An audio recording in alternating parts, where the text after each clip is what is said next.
Et si vous étiez tourmenté par un démon souriant que vous êtes le seul à voir? Cette pop star vient d'être prise pour cible par un esprit maléfique qui veut vous pourrir la vie en vous tourmentant de la manière la plus brutale qui soit et qui ne s'arrêtera que lorsque tout le monde sera mort. Je suis là pour vous expliquer les erreurs commises, ce que vous devriez faire et comment battre le démon souriant dans Smile 2. Cette chanteuse est sur le point de réaliser qu'il y a bien plus à perdre dans la vie que sa seule carrière. 6 jours se sont écoulés depuis la mort de Rose dans le premier film, et depuis que son petit ami Joel a été maudit par le démon souriant. Il sait qu'il sera tué s'il n'agit pas rapidement, et le seul moyen d'échapper à la malédiction est de la transmettre à quelqu'un d'autre après l'avoir forcé à assister à une mort. Assis devant la maison d'un criminel, il attend jusqu'à ce qu'une Porsche rouge s'engage dans l'allée, et il fonce sur l'homme pour le forcer à entrer. Ils y trouvent son frère assis sur le canapé, mais Joel le prévient de ne rien tenter. Après avoir confirmé que ces deux-là sont eux-mêmes des tueurs, il dit au premier de regarder avant de sortir un cran d'arrêt et de poignarder brutalement le second à mort. Pris de panique, le frère attrape son arme et l'officier riposte instinctivement. Mais il vient de commettre sa plus grosse erreur. L'homme meurt rapidement de ses blessures et Joel panique en réalisant que son plan n'a pas fonctionné. Mais quand il se retourne, il se rend compte que quelqu'un d'autre était là depuis le début. Ce n'est qu'un type ordinaire nommé Lewis qui ne comprend même pas ce qui se passe. Et la mauvaise nouvelle, c'est que maintenant, c'est lui qui est maudit. Avant même que Joel n'ait pu s'expliquer, 3 autres criminels arrivent dans un Mercedes classe G, ce qui l'oblige à se réfugier à l'intérieur. Il se met à couvert dans une des pièces et parvient à s'échapper par une fenêtre au moment où les gars défoncent la porte. Il réussit même à esquiver les 7 coups de feu tirés aléatoirement dans sa direction. Mais il ne réussit pas à éviter le pick-up Dodge Ram 1500 qu'il pulvérise littéralement quand il se jette dans la rue, laissant derrière lui une traînée de sang, de tripes et de fragments de corps. Ça fait 3 de moins et il en reste encore 3. Ok, c'était intense, bon sang. Bon, Joel avait un plan en béton, mais tout s'est effondré à cause de quelques erreurs majeures. Tout d'abord, il faut dire que même si les choses ne se sont pas exactement déroulées comme prévu, il a techniquement atteint son objectif de transférer la malédiction. Bien sûr, Lewis a vu son visage, mais ce problème devrait disparaître de lui-même d'ici 3 à 6 jours. Il aurait donc pu s'en sortir à bon compte s'il avait réussi à s'échapper. Et c'est précisément pour ça qu'on dit qu'il faut toujours regarder des 2 côtés avant de traverser la route. L'erreur suivante est venue de son choix de cible. Son raisonnement était tout à fait défendable d'un point de vue moral, parce qu'après tout, on ne va pas perdre le sommeil après avoir voulu faire payer 2 types qu'il méritait amplement. Mais quand on s'attaque à des criminels, il faut s'attendre à des imprévus. En tant qu'officier de police, Joel aurait dû savoir que ce genre de commerce attire souvent un grand nombre d'allées et venues de clients. En gardant ça à l'esprit, il aurait dû être beaucoup plus méticuleux en inspectant la maison au préalable pour s'assurer que seuls les 2 frères étaient à l'intérieur. Il a également choisi d'y aller en plein jour, à un moment où ils sont aux aguets et prêts à tout. Connaissant les habitudes de ces types, j'aurais attendu plus tard, après qu'ils aient fait la fête toute la journée. Puis j'aurais essayé de les surprendre dans un état de vulnérabilité où ils auraient été beaucoup plus faciles à gérer. Certes, Joel jouait contre la montre, mais il était possible de gagner du temps en utilisant les propres habitudes du démon contre lui. N'oubliez pas qu'il a besoin d'un témoin pour opérer le transfert, donc tant qu'il restait seul, il aurait pu attendre le moment idéal pour sauter sur les 2 frères. Ils étaient également lourdement armés, et on peut pas s'attendre à ce que ce type coopère après avoir vu son frère se faire tuer sous ses yeux. La première chose qu'il aurait dû faire, c'était demander au frère de jeter son arme, puis l'attacher pour qu'il ne puisse pas entraver le plan de Joel. Contrairement aux apparences, Joel s'en est plutôt bien sorti. En tout cas, il est mort. Mais c'est au tour de Lewis maintenant de faire face à cette possession démoniaque. Le pire, c'est qu'il n'a aucune idée de l'enfer qui s'est abattu sur lui. Mais il y avait pourtant un moyen d'y voir plus clair et de le deviner. Joel n'a pas eu le temps de lui expliquer pour la malédiction, mais si Lewis avait été attentif pendant la confrontation, les événements eux-mêmes lui auraient révélé tout ce qu'il avait besoin de savoir. Alors que le témoin mourait, Joel essayait de le maintenir en vie en criant qu'il avait besoin de quelqu'un à qui la transmettre. Puis, une fois que Joel a remarqué Lewis, il s'est évertué à s'excuser en disant que ce n'était pas pour lui et en clamant qu'il ne savait pas qu'il y avait quelqu'un d'autre ici. Il s'agit sans doute d'un raisonnement un peu tiré par les cheveux, mais à partir de ces informations, il est possible de déduire qu'il vient d'être possédé par un démon qui ne peut être transféré à quelqu'un d'autre qu'en le laissant assister à une mort. Et même s'il n'y croit pas au début, à mesure que ses conditions de vie se détérioreront au cours des jours suivants, il n'aura d'autre choix que de se rendre à l'évidence. Ça, c'était la mauvaise nouvelle. Mais la bonne nouvelle, c'est que Joel vient également de lui exposer tout le plan qui lui permettra de se sortir de là. Comme Lewis est déjà mêlé à des activités criminelles, il ne devrait pas avoir trop de mal à trouver 2 autres méchants à utiliser comme prochaine cible. Et tant qu'il tirera les leçons des erreurs de Joel, il devrait pouvoir échapper à la malédiction avant qu'elle ne le tue à son tour. Quelques jours plus tard, la superstar de la scène musicale Sky Riley se prépare pour sa prochaine tournée. Il y a un an, elle a été grièvement blessée dans un accident de voiture mortel qui a coûté la vie à son petit ami Paul. Et bien qu'elle fasse bonne figure devant ses fans, elle lutte toujours contre le traumatisme en elle. Elle essaie de reprendre sa vie en main après avoir enfin réussi à en finir avec ses mauvaises habitudes. Mais ce soir, tout va basculer. À la répétition, Sky se donne à fond et elle travaille la chorégraphie d'une de ses chansons quand elle se blesse accidentellement au dos. Elle est clairement encore en convalescence suite à l'accident, mais elle insiste pour continuer même si son chorégraphe Anton veut faire une pause. Après la répétition, sa mère et manager Elizabeth l'avertit qu'elle a un emploi du temps chargé le lendemain et elle lui dit d'aller se coucher dès qu'elles rentreront à la maison. Mais Sky a d'autres projets. Elle a besoin d'un truc pour faire passer la douleur. Alors elle envoie un texto à son vieux pote Lewis et il lui dit de faire un saut chez lui. Dès qu'elle rentre dans l'immeuble, la chanteuse se fait immédiatement la malle et prend un taxi jusque chez Lewis. Normalement, il devrait l'attendre, mais quand elle frappe à la porte, il la force à entrer et lui colle un putain de sabre de samouraï sous la gorge. Elle comprend tout de suite que ce mec est un grand taré. Et le comble, c'est qu'il ne se souvient pas du tout de lui avoir envoyé ces textos. Il s'excuse et essaie de lui expliquer que des trucs vraiment bizarres se passent. Mais quand il voit qu'elle s'apprête à partir, il change rapidement de sujet et la convainc de s'asseoir. Son pote va chercher ce dont elle a besoin pendant qu'elle attend sur le canapé. Et elle éteint la télé quand une sombre histoire sur son accident est malencontreusement diffusée aux infos. Après 1 minute ou 2, elle commence à se demander ce qu'il retient. Et quand elle essaie de l'appeler, le gars ne répond pas. À ce moment-là, Lewis jaillit de l'obscurité en hurlant comme s'il venait de voir un fantôme. Il lève les yeux et fixe quelque chose que lui seul semble voir avant de tomber au sol et de suffoquer sous ses yeux. Alors que Sky se précipite pour l'aider, il se relève et la regarde droit dans les yeux, un sourire terrifiant se dessinant sur son visage. Tout à coup, son ami attrape un poids de plus de 15 kilos et commence à enchaîner des élévations frontales extrêmement violentes. Quand il a terminé, des morceaux entiers de son visage se détachent de son crâne. Terrifié, Sky le regarde fixement comme paralysé, jusqu'à ce qu'il tombe enfin, raide mort. Ça en fait 4 de moins, et il en reste 2. Elle est à 2 doigts d'appeler les secours, mais il réfléchit à 2 fois après avoir regardé autour d'elle et réalisé que la situation ne s'annoncerait pas bien pour elle. Au lieu de ça, elle décide de s'éclipser sans que personne ne le sache.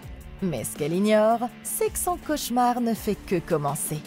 De retour chez elle, l'anxiété de Sky refait surface et de grosses mèches de cheveux commencent à tomber à cause du stress. Elle ne parvient pas à dormir et reste éveillée dans son lit avant d'entendre un bruit de craquement humide venant de quelque part dans l'obscurité. Elle lève les yeux et aperçoit le jeune homme horriblement défiguré debout devant elle.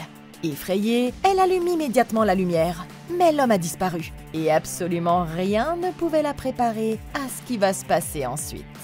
Ok, cette fille a déjà bien assez de choses à gérer, et la dernière chose dont elle a besoin en ce moment, c'est d'être possédée par un démon. Mais il y a une bonne nouvelle, elle subit peut-être beaucoup de pression parce qu'elle a un certain prestige, mais elle a aussi beaucoup plus de ressources à sa disposition que la plupart d'entre nous. Ce qu'elle doit faire maintenant, c'est arrêter de prendre des décisions impulsives qui ne font que lui causer des ennuis, et se concentrer d'abord sur la manière de reprendre sa vie en main. Sky doit relever le défi de se préparer pour un tour du monde tout en se remettant du traumatisme physique et mental causé par son accident. Plutôt que de repousser ses limites, elle devrait écouter les conseils d'Anton, y aller doucement et utiliser ses propres ressources pour gérer la douleur de manière professionnelle. Si elle avait fait ça, elle ne se serait jamais retrouvée dans cet appartement cauchemardesque. Cela étant dit, je pense que le fait qu'elle ne soit pas partie immédiatement quand il a répondu à la porte avec un sabre de samouraï en dit long sur l'instinct de survie de cette fille. Et c'est pas terrible. Croyez-moi, si quelqu'un est à ce point parano, il y a probablement une raison. Et il vaut mieux ne pas s'en approcher. Comme vous pouvez le voir, il n'a fallu que 10 minutes après être entré dans la maison pour que tout parte en vrille. Et Sky aurait vraiment dû appeler la police. Aussi mauvais que ça puisse paraître pour elle, essayer de dissimuler ça, c'est bien pire. Et ça ne fera que l'angoisser davantage, l'isoler et la rendre parano aussi. Ce qui est exactement ce que veut le démon. Ça fait que quelques heures, et Sky a déjà des visions. Ce qui veut dire que la possession est déjà en train de s'installer. Bien sûr, elle ne sait pas encore ce qui se passe réellement. Donc, la première étape pour résoudre le problème est de s'assurer qu'elle peut faire confiance à son propre esprit. À partir de maintenant, Sky doit dormir suffisamment, rester hydratée et demander l'aide d'un thérapeute professionnel qui pourra l'aider à surmonter le traumatisme. Elle doit également éviter toute substance susceptible d'altérer sa perception de la réalité. Le fait de savoir qu'elle prend soin d'elle-même, à la fois mentalement et physiquement, lui permettra d'écarter la possibilité que tout ça n'est que dans sa tête, ce qui la rapprochera un peu plus de la résolution du problème. Au lieu de le nier, elle doit accepter que ce qui s'est passé avec Lewis était loin d'être normal et commencer à essayer de découvrir pourquoi il est devenu fou si soudainement. Sa meilleure source d'information est l'appartement de Lewis, et elle pourrait toujours s'y introduire en cachette pour chercher des preuves, comme des notes ou des messages qu'il aurait pu laisser derrière lui. Si elle avait la possibilité de fouiller dans son téléphone, elle pourrait vérifier ses messages et son historique de recherche pour voir si quelque chose sort du lot. Le seul problème, c'est qu'une fois que la police aura trouvé son corps, l'endroit deviendra une scène de crime. Elle devra donc faire très attention à ce que les autorités ne la prennent pas en flag si elle décide d'y retourner. Autrement, elle peut essayer de contacter leurs amis communs et voir s'il leur a dit quelque chose avant de mourir. Une autre option serait de faire comme Rose et Joel et d'effectuer des recherches sur des incidents similaires pour voir s'il y a eu des survivants, parce que cette personne pourrait lui donner des conseils sur la façon de se débarrasser de la malédiction. Quelle que soit la façon dont elle décide d'aborder la question, plus vite elle comprendra ce qui se passe réellement, meilleures seront ses chances de survie. Le lendemain au travail, sa mère remarque que Sky a l'air fatiguée et elle lui suggère de demander de l'aide à son ex-meilleure amie Gemma. Ça fait un moment qu'elles ne se sont pas parlé, et on peut dire qu'elles ne se sont pas quittées en très bons termes. Alors elle doute que la jeune fille veuille ne serait-ce que lui parler. Au même moment, le patron de la maison de disques Darius débarque en disant qu'il a besoin d'elle pour prendre la parole le lendemain soir à une collecte de fonds. Et il la met dans une position où elle ne peut littéralement pas dire non. Il passe le reste de la journée à prendre des clichés pour la presse. Mais tandis qu'elle s'habille avec toutes ses tenues ridicules, tout ce à quoi elle arrive à penser, ce sont les conséquences bien réelles de ce qui s'est passé la veille. Elle est désespérée. Elle est sur le point d'envoyer un texto à Gemma quand elle reçoit un message d'un numéro inconnu qui la fait sursauter. La personne veut savoir si elle était à l'appartement de Lewis. Mais avant même qu'elle puisse réfléchir à sa réponse, elle entend un nouveau claquement quelque part dans la pièce. Quand elle se retourne, on dirait qu'il n'y a personne. Mais quand elle se regarde dans le miroir, elle voit Lewis transformé en zombie, debout juste derrière elle. La vision suit ses mouvements alors qu'elle se balance de tous côtés, jusqu'à ce que soudain, il lui met les doigts dans la bouche et lui dessine un horrible sourire sur les lèvres. Sky hurle de terreur et la porte de sa loge s'ouvre pour de vrai. Mais cette fois, c'est juste son équipe de management qui vient prendre de ses nouvelles. Plus tard dans la journée, Sky est occupée à rencontrer ses fans. Elle joue le jeu même si sa vie s'effondre peu à peu en secret. Mais l'ambiance change complètement quand un type effrayant nommé Alfredo commence à s'exciter un peu trop à propos de sa peau parfaite. La sécurité emmène le type, mais les fans continuent à l'attendre. Et elle n'a qu'une seconde pour souffler avant de devoir y retourner. Juste au moment où elle pense que c'est fini, ils appellent la personne suivante dans la file. Et cette fois, c'est une jeune fille avec le même sourire troublant.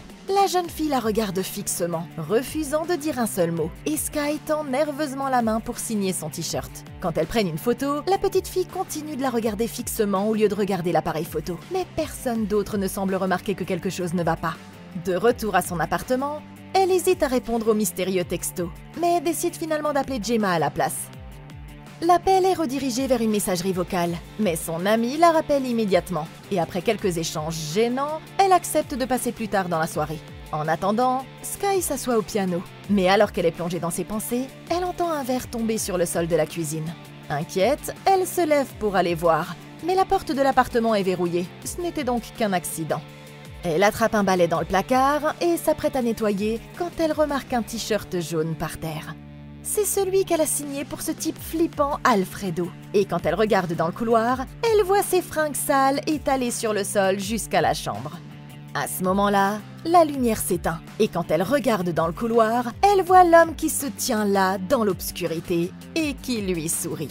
Tout à coup, il se dirige vers elle en courant à toute vitesse. Et quand elle se précipite vers la porte et qu'elle la tire pour l'ouvrir, elle se retrouve face à Gemma qui l'attendait de l'autre côté. Sans s'expliquer, elle prend une arme de fortune et retourne vers le couloir. Mais il semble qu'il n'y ait plus personne ici. Et il semble même que toute l'attaque n'ait été que dans sa tête. Elle perd toute notion du temps. incapable de dire si 1 heure ou 5 minutes se sont écoulées. Mais elle se sent mieux maintenant que son amie est là pour l'aider. Ok, bon sang ma fille. Tu sais que c'est mauvais quand même Alfredo ici présent arrive à voir que tu es triste à l'intérieur. Sky doit se ressaisir avant que ça ne devienne incontrôlable. Mais le problème, c'est qu'elle n'arrive toujours pas à décider si c'est vraiment en train d'arriver ou si tout ça est dans sa tête.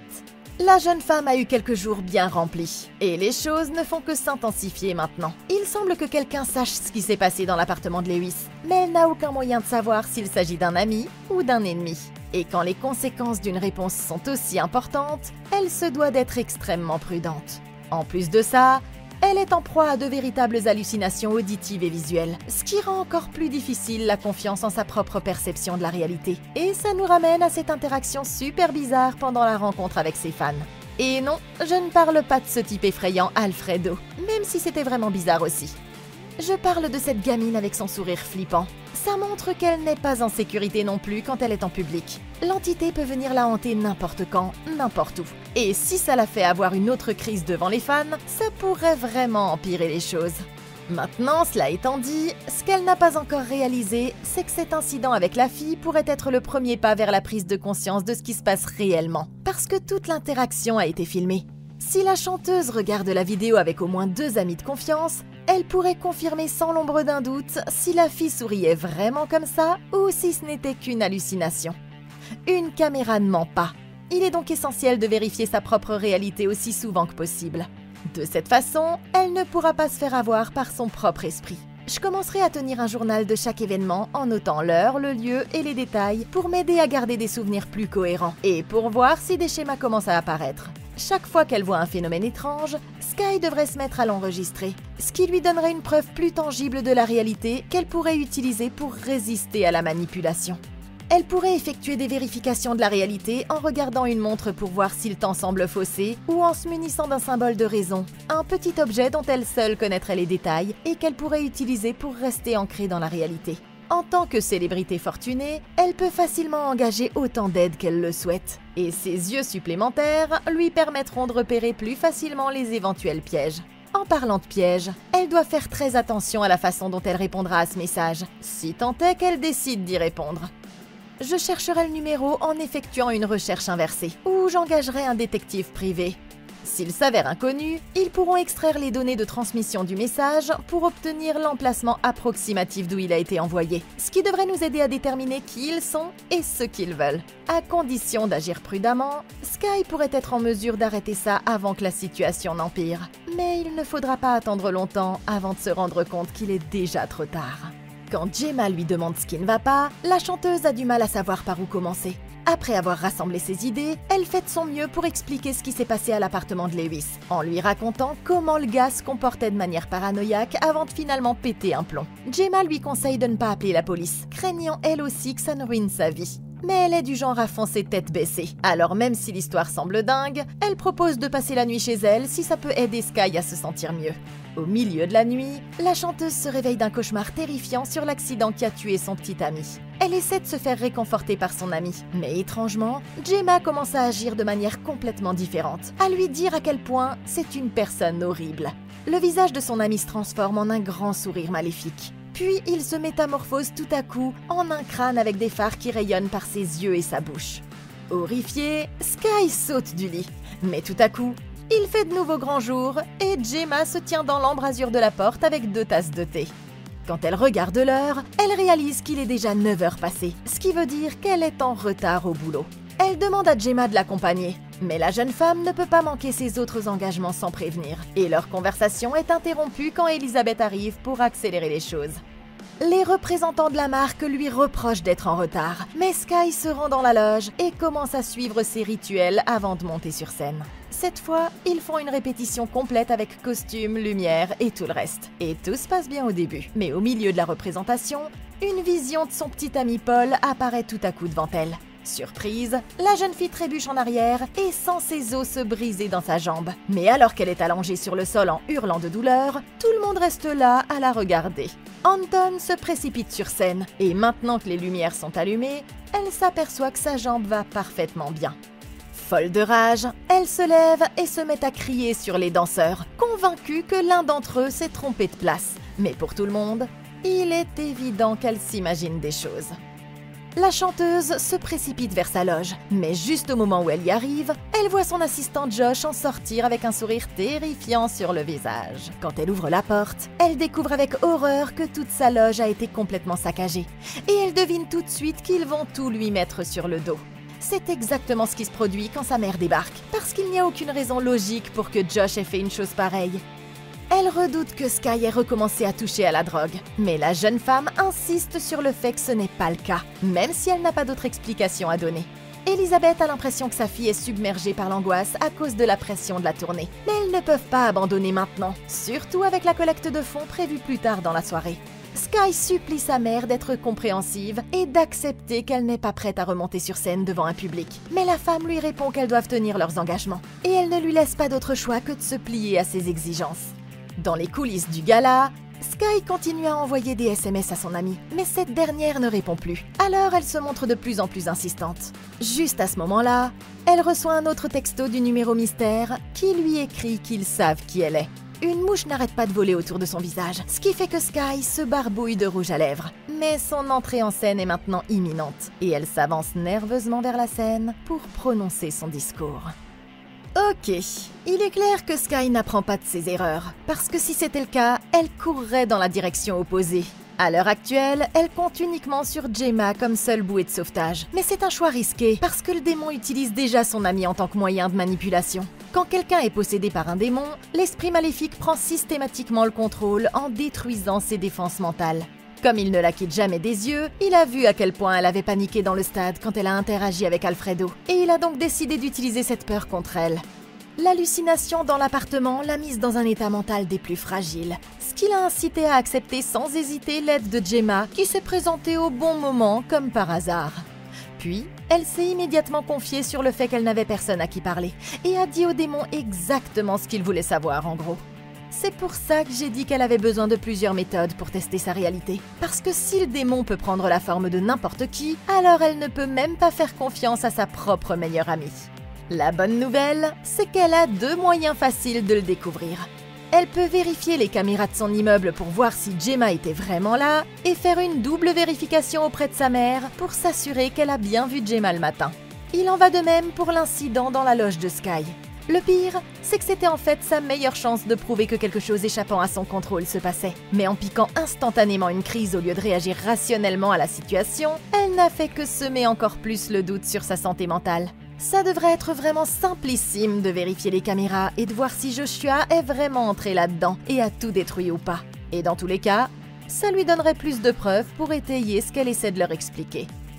Le démon a commencé par la faire douter d'elle-même, mais à présent, il change de stratégie. Chaque fois qu'elle est devant beaucoup de monde, il la fait péter un câble.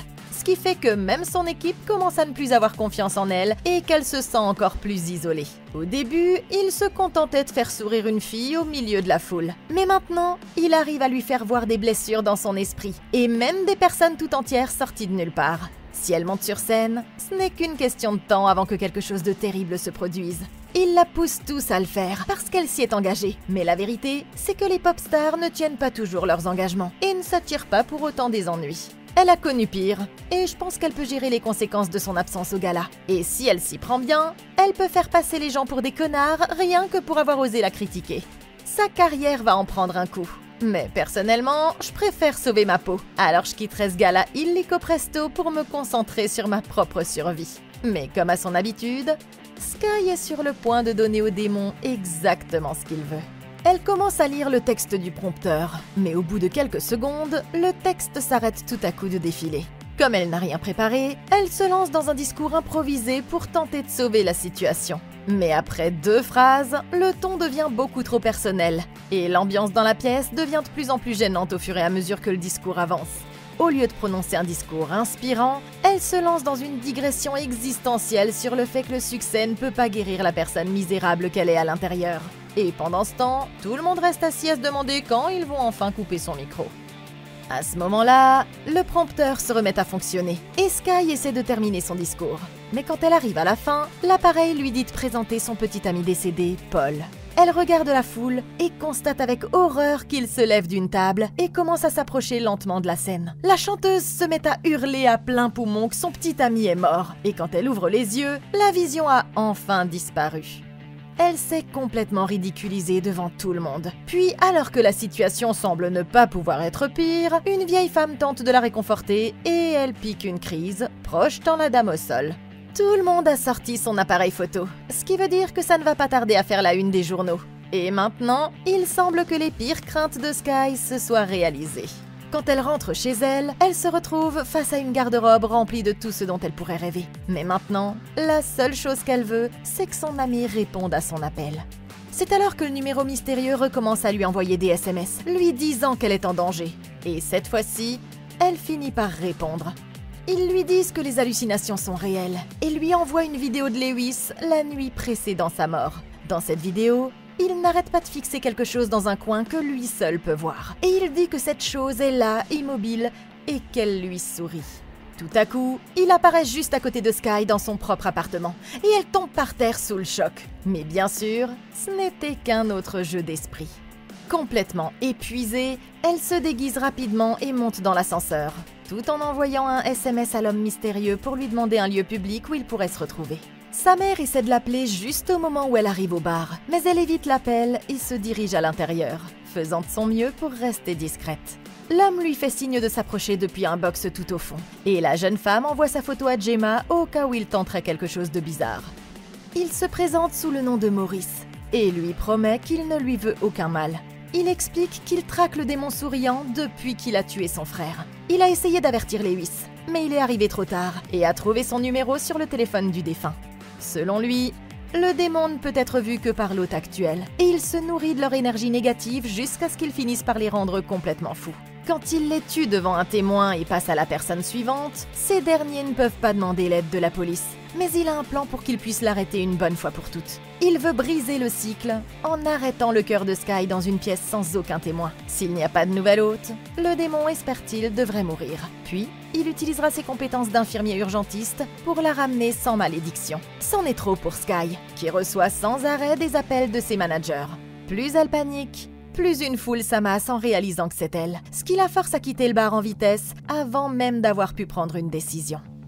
Ok, ça change tout.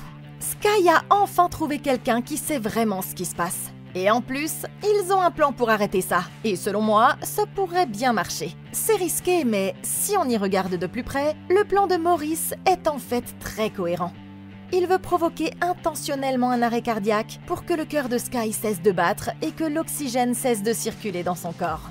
Quand ça se produit, la personne est déclarée cliniquement morte. Mais ça ne signifie pas qu'elle ne peut pas être ramenée à la vie, du moins dans l'immédiat. Pendant une courte période, le cerveau est encore en vie, et vous avez environ 2 minutes pour lui fournir de l'oxygène avant que les dommages ne soient irréversibles. C'est une fenêtre de réussite assez étroite, mais comme nous allons le découvrir dans 1 minute, Maurice a même pris ça en compte. Il veut essayer le plan dans une chambre froide, en exploitant le froid pour prolonger la durée de vie de Sky. La stratégie s'appelle l'hypothermie contrôlée, et elle est en fait utilisée dans les vraies situations d'urgence. Les températures plus basses réduisent le taux métabolique du corps, ce qui veut dire que les cellules consomment de l'oxygène beaucoup plus lentement. Quand les cellules ne reçoivent pas assez d'oxygène, elles libèrent des produits chimiques toxiques et causent des dommages même après avoir été réanimées. Un état connu sous le nom de lésion de reperfusion. En ralentissant ce processus, ils peuvent se donner jusqu'à 30 minutes avant que le manque d'oxygène ne cause des dommages trop importants. Ça augmente considérablement les chances de survie de Sky. Il ne restera plus qu'à la ramener avec une dose d'adrénaline. Et si le timing est bon, il devrait pouvoir y arriver. Puisque le démon a besoin de quelqu'un vers qui se transférer, le faire dans une pièce sans témoin devrait briser le sort et enfin libérer Sky de la malédiction. Elle est déjà morte de toute façon, même si ça ne marche pas. Alors quand on y pense, elle a toutes les raisons de tenter le coup. Mais il y a juste un problème. Nous devons d'abord nous assurer que nous pouvons faire confiance à Maurice. Ça devrait être assez simple, parce que comme toujours, Sky est entourée de fans et de caméras partout où elle va. Il lui suffit de regarder la photo qu'elle a envoyée à Gemma ou d'essayer de trouver des vidéos récentes taguées à cet endroit. Et elle aura la preuve irréfutable que Maurice y était ou non. Et même s'il s'avère n'être qu'une hallucination de plus, elle pourra toujours trouver un moyen de mettre le plan à l'épreuve par elle-même ensuite. À bout de nerfs, Sky décide que sa seule option est de partir avant que la situation n'empire. Elle attrape sa valise et se dépêche de faire ses bagages quand elle ressent à nouveau cette douleur au dos. Et cette fois-ci, la frustration qui en résulte la pousse à faire une véritable crise. Elle prend un miroir sur le meuble et le jette à travers la paroi en verre de la douche de l'autre côté de la pièce. Et cette explosion l'aide finalement à se calmer. Juste au moment où elle pense que c'est fini, elle retourne dans le couloir et allume les lumières. Mais elle voit alors toute une escouade de démons souriants lui bloquer le chemin. Ils ressemblent tous à des fans habillés avec des produits dérivés de sa tournée. Et ils se rapprochent de plus en plus à chaque fois qu'elle bouge, puis se figent sur place dès qu'elle s'arrête. Les démons la fixent comme des animaux sauvages sur le point de bondir. Et quand elle se précipite vers la porte, ils se relèvent tous et se mettent à la poursuivre dans une sorte d'étrange chorégraphie de la mort. Peu impressionnée par leurs mouvements de danse, elle est sur le point d'atteindre la porte quand les démons l'encerclent et la tirent à l'intérieur. Ils la jettent contre le piano et commencent à lui arracher des mèches de cheveux, agrippant son corps de leurs mains démoniaques. Alors qu'elle hurle, un des bras entre dans sa bouche et s'enfonce jusqu'au coude. Et elle finit par perdre connaissance. Dans son inconscience, elle revit le souvenir de la nuit où Paul est mort dans l'accident. Ils avaient eu une dispute violente sous l'emprise de l'alcool sur le chemin du retour de la fête, et il avait commis l'erreur ultime de traiter sa petite amie de folle. Pour être honnête, elle agissait comme une vraie folle. Mais les choses ont pris une tournure dramatique quand il s'est moqué de ses pleurs. Tout à coup, Sky a attrapé le volant et l'a tiré sur le côté, ce qui les a précipités dans le ravin où ils ont eu l'accident qui lui a coûté la vie. Au moment où la voiture percute les arbres, elle se réveille subitement dans un vrai lit d'hôpital, et sa mère lui assure que tout ira bien. Apparemment, ils l'ont trouvée évanouie sur le sol de son salon et l'ont emmenée dans une clinique privée où elle pourra se reposer un peu avant le début de sa tournée demain. Sky lui demande aussitôt son téléphone, mais la femme refuse de le lui donner tant qu'elle ne se sera pas calmée. Désespérée, elle commence à la supplier de simplement reporter la tournée. Mais comme trop de gens ont investi énormément d'argent pour elle, elle ne peut plus reculer maintenant. La seule solution est qu'elle se fasse admettre en cure de désintoxication. Même dans ce cas, elles seront poursuivies en justice jusqu'à la fin des temps. Et leurs carrières à toutes les deux seront définitivement ruinées. Mais pour Sky, il semble que sa mère ne se soucie que de gagner de l'argent. La femme explique qu'ils lui ont donné trop de secondes chances, mais que si elle veut tout gâcher, alors il n'y a rien qu'elle puisse faire pour l'arrêter. Tout à coup, son visage se transforme et prend un sourire démoniaque, et Sky comprend que le démon est de retour. La mère casse un miroir à main nue, ramasse un morceau de glace brisé et commence à se transformer en gruyère devant elle. Et la jeune femme ne peut rien faire d'autre que d'arracher son intraveineuse et de se précipiter vers la porte. Quand elle tend la main vers la poignée, la chanteuse se rend compte qu'elle tient le débris de miroir dans sa main. Et son visage se fige d'effroi à la découverte de la triste vérité. Quand elle baisse les yeux, elle voit que sa blouse d'hôpital est couverte de sang et que sa mère se vide lentement de son sang sur le sol. La jeune femme essaie de se réveiller, espérant que tout ça n'était qu'un mauvais rêve. Mais on en a déjà perdu 5 et il en reste une. Et c'est là que Josh frappe à la porte. Ok, c'est un de ces moments où je pense que nous savons tous ce que je vais dire ensuite. Putain de merde. Ça, je pense que c'était pas prévu dans sa tournée 2024-2025. Les popstars se retrouvent tout le temps mêlés à toutes sortes de drames. Et elles retombent presque toujours sur leurs pieds. Mais je pense que le seul endroit où tu vas pouvoir te produire après ça, c'est dans une cellule capitonnée. Et encore, si tu as de la chance. Parce que Sky, tu as merdé à un point astronomique. Ce que tu viens de faire a définitivement été le coup de grâce. Mais la vérité, c'est que t'étais déjà complètement foutu depuis cette nuit-là dans l'appartement de Lewis. Et pas seulement à cause du démon. Oublie la réaction du public. Tu réalises dans quel pétrin tu te retrouverais si la police le découvrait? On parle de prison là, alors que tout ce que tu avais à faire, c'était d'être honnête à propos de ton erreur. Bien sûr, ça aurait été embarrassant, mais c'est toujours mieux que de dissimuler intentionnellement un décès. Et à partir de ce moment-là, ça a été la dégringolade. Littéralement dès la première nuit, les preuves se sont accumulées que tu n'étais pas simplement en train de faire une dépression nerveuse, mais que tu étais plongé au milieu d'une situation franchement délirante, et qu'il était évident que tu ne pouvais plus te fier à ta propre perception. Je veux dire, combien d'hallucinations fallait-il pour que tu te dises « Tu sais quoi, je devrais probablement faire vérifier ça ». Mais au lieu de faire quoi que ce soit, tu as continué à te pousser à bout toi-même, mentalement et physiquement. Et on dirait que maintenant, tu as fini par craquer. Le plus fou, c'est que c'est même pas la première fois que tu tues quelqu'un. Pas étonnant que tu te sentes si coupable de la mort de Paul, puisque c'était entièrement de ta faute. Je commence à me dire que la personne la plus intelligente de toutes était Gemma. Parce qu'au moins, elle a eu le bon sens de couper les ponts quand elle a réalisé à quel point tu étais toxique. Si tu penses que les choses vont mal maintenant, alors tu n'as aucune idée de ce qui va arriver ensuite. Mais une chose est sûre, Sky, tu as sérieusement merdé. Sky se précipite et claque la porte en faisant croire qu'elle se change. Et elle envoie Josh en mission pour chercher un soda. Dès qu'il est parti, elle enfile rapidement un sweat à capuche et couvre sa mère avec la couverture. Puis elle prend son téléphone et se précipite vers la sortie.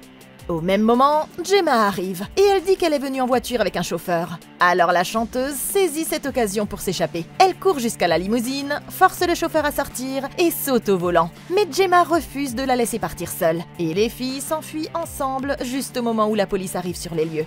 Alors qu'elle roule à toute vitesse à travers la ville, Sky commence à envoyer des SMS à l'infirmier, lui disant qu'elle est enfin prête à essayer son plan. Il répond immédiatement en lui donnant une adresse de l'autre côté de la ville, et elle dit à Gemma de l'y conduire aussi vite que possible. Sky commence tout juste à ressentir un léger soulagement quand elle reçoit un appel de Gemma. Sky ne comprend pas, et elle demande si elle est venue à son appartement. Mais Gemma lui rappelle qu'elles ne se sont pas vues depuis plus d'1 an. Et quand elle regarde par-dessus son épaule, la Gemma assise sur le siège conducteur la regarde avec le même sourire maléfique. Le démon se contente de rire de sa frustration. Mais Sky décide que trop c'est trop. Et elle se répète sans arrêt que tout ça, c'est dans sa tête. Jusqu'à ce que ça fonctionne enfin. Tout à coup, elle revient à la réalité. Et en fait, elle est au volant d'un SUV quelque part à Staten Island. Et elle part à toute vitesse vers le point de rendez-vous où Maurice l'attend. Ils se précipitent tous les deux à l'intérieur, où il la conduit à nouveau vers la chambre congélateur géante. L'endroit ressemble à un truc tout droit sorti de l'école de chirurgie de Jigsaw. Mais ils ont besoin du froid pour maintenir son cerveau en vie assez longtemps pour que Maurice la ramène à la vie. Comme elle n'a pas d'autre choix, Sky s'allonge sur la table et se prépare à mourir. Et elle remercie même Maurice de l'aider à le faire. Avant de commencer, il veut savoir pourquoi elle a finalement décidé de lui faire confiance. Et elle explique que c'est parce qu'elle n'a plus rien à perdre. Et au moins de cette façon, ils pourront empêcher que cette chose fasse du mal à quelqu'un d'autre. L'homme dit qu'il revient tout de suite et sort pour aller chercher quelque chose. Mais Sky commence à paniquer dès qu'il est parti. Tout à coup, du sang commence à couler du plafond. Et une vision d'elle-même la nuit de l'accident apparaît directement au-dessus d'elle. Elle ouvre sa ceinture de sécurité et s'écrase sur elle. Le démon la soulève alors et l'épingle contre le mur, la tourmentant en la projetant à travers la pièce. Avant qu'elle ne puisse courir vers la porte, le démon la maintient au sol et la paralyse de son regard absolument terrifiant. Mais juste au moment où elle semble être perdue, Sky mord et arrache les pouces de la créature, ce qui lui donne une chance d'atteindre la seringue. Elle est persuadée qu'elle a le dessus et elle prend rapidement une dose de médicaments. Mais imaginez sa surprise quand le plan ne fonctionne pas. Le démon lui révèle en ricanant que tout ça n'était qu'un piège et il lui dit bon courage alors qu'il l'enferme dans une boîte sombre. Quand les portes s'ouvrent, Sky se rend compte qu'elle est en fait sur scène pour la première soirée de sa tournée et qu'un stade est rempli de fans qui attendent tous de voir le spectacle. Quand elle regarde la foule, elle aperçoit sa mère au premier rang qui lui dit de sourire. Et à l'autre bout de la scène, il y a une autre version d'elle-même qui la regarde d'un air démoniaque.